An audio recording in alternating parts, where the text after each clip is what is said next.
Up now. Lahat naman ng naging resulta naging resulta ng isang magandang samahan.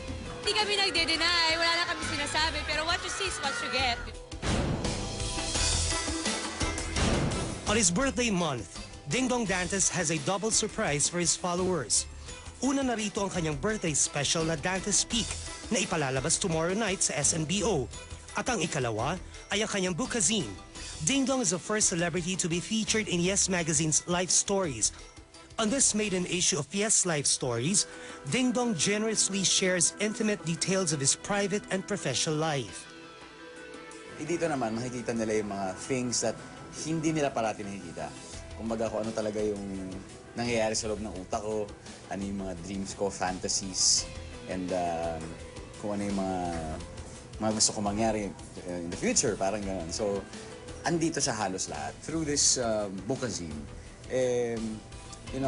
minsan may mga bagay lang tayong kailangan sabihin, may mga kailangan tayong gustong sabihin para maliwanagan yung siguro things about me, and more importantly, para mas makilala ako ng mga gustong bumili nila. Maraming revelasyon ang mababasa sa bookazine na ito. Isa na nga rito ay ang pag-amin ni Marian na lubos siyang nalungkot nang malamang hindi muna sila magsasama ni Ding Dong sa isang proyekto. Tiyak na marami ang mag-iisip kung sa huli nilang pinagsamaang series ba talaga nabuo ang kanilang di umano'y relasyon. Well, siguro oo, totoo yan. Kaya nasabi ko, pag binasa niya, magkakaroon ng kanya-kanya interpretations. Like ako, nung kinikwento niya yun, first time ko lang din narinig sa kanya yun. Parang nagulat din ako, ganun pala. Masasabi ko, sa each show na napagsamahan namin, may isang portion doon na may malaking kinalaman sa kung ano man meron kami ngayon.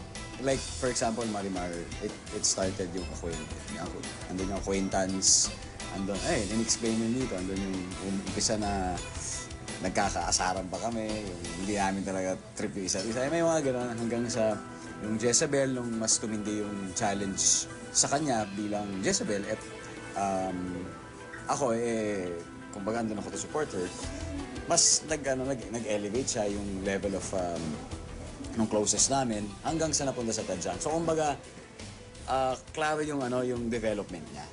Well, hindi kami nagde-deny, wala na kami sinasabi, pero what you see is what you get, di ba?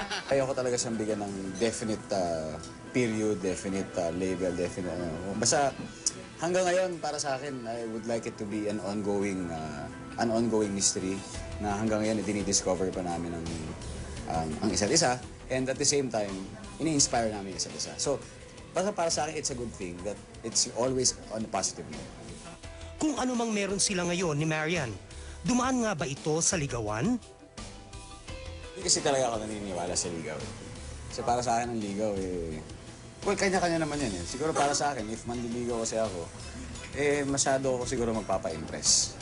And it doesn't work for me. Like para sa akin, nung panahon ng nung kalagitnaan siguro ng Jezebel, siguro sabi ko, she has seen the worst in me, the worst of me, and still, she accepted me. At ganun din ako sa kanya because yun yung mahihirap na times If you're under pressure, under stress, doon lalabas talaga yung pagkatao ng isang tao. And mas na-appreciate namin ang isa't isa nung panahon na yun. Mas ang importante, kaming dalawa yung nagkakaintindihan kami sa mga bagay-bagay. Yun lang yung mahalaga. Mas happy kami. Sa pagbabalik ng Star Talk, ang katotohanan tungkol sa mga pressure na hinaharap ni Ding Dong sa trabaho, sa personal na buhay, at sa relasyon na hanggang ngayon pinahuhulaan.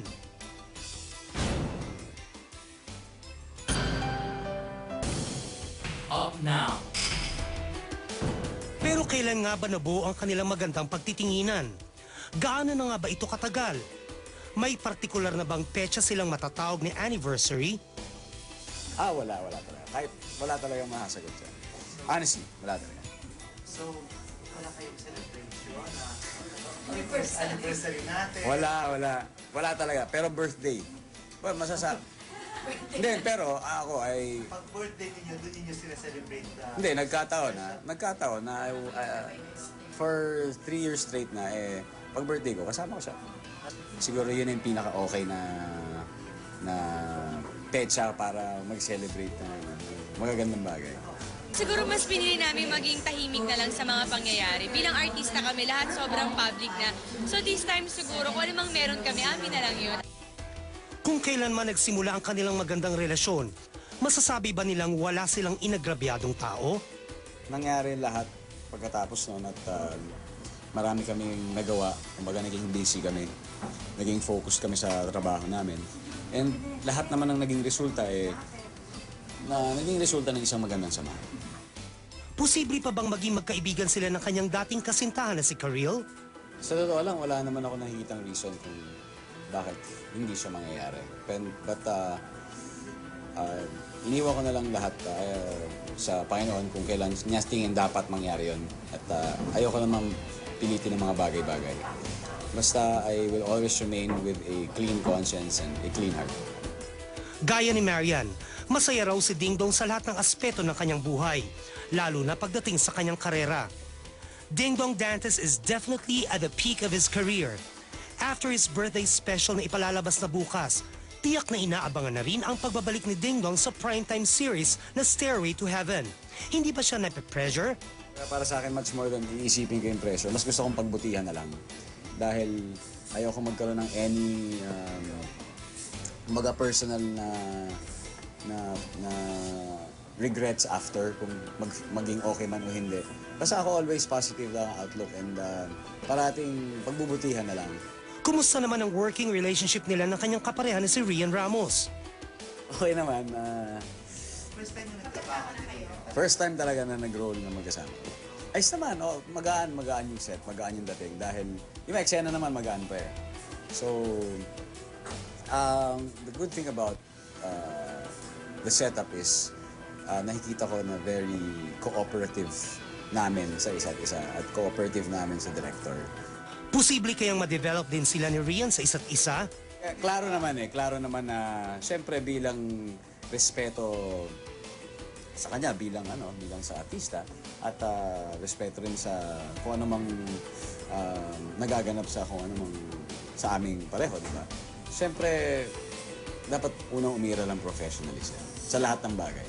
Pag nakikita mo sobrang focused pag nasa eksena, pag blocking pa lang feeling mo in character na siya. Kaya parang nakikita mo yung professionalism niya. At dahil doon, siyempre gusto mong pantayan na, ako din, seryoso na ako. Bakit? Parang ganun. Going back to Marian, totoo nga bang sinundan niya ang kanyang rumored girlfriend sa Davao nang minsan mag-promote ito doon ng Darna? Sumunod? Hindi, may show ako doon. In fact, pagkakaalam ko mag-a-attend din dapat ako ng GMA Pinoy TV doon. Pero last minute, hindi na yata. Kaya nga nakakatuwa dahil bihira na kami magsama sa out of town and nagkataon na, sabay kami doon. Kaya astig.